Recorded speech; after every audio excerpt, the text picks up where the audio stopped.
Hey everyone, in this video I'll be showing you an easy guide on how to defeat the Architect boss in Saros. There are a lot of attacks this boss has that we can counter, like this one here where you can shoot the projectiles and not have to worry as much.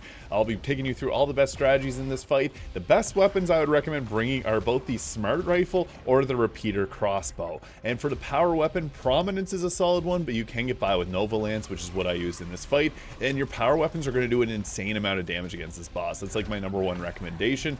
You can parry a lot of these red projectiles back, and the timing on it isn't too terrible in all honesty. They are actually pretty easy to read and they don't move too quickly, so you can easily get them. Now there's a few attacks that it'll do where there's orbs that are flying through. Whenever you see this attack here with the yellow orbs, it's not even worth it to dash or move away. You can just slightly do some moving around just to avoid it and continue to fire away at the boss. Now you can see we don't do a whole lot of damage, but if you aim the middle cursor of your screen onto the boss, you're going to see there you do a little bit more damage, so that's something I'd recommend doing.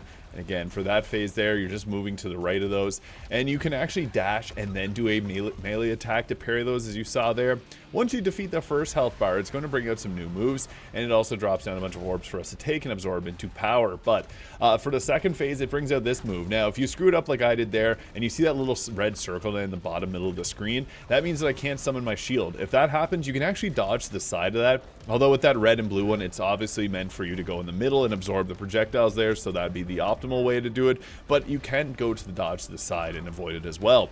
Now it's going to try to overwhelm you with red projectiles here. Don't worry, when they're on the ground there, they're not going to come sweeping towards you like some of the other bosses in this game.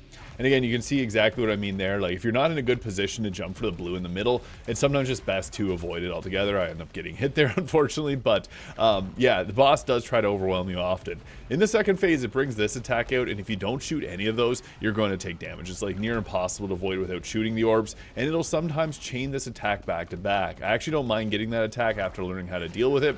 And you can see there, that was a good time to get the jump through the middle of it, which isn't always that easy.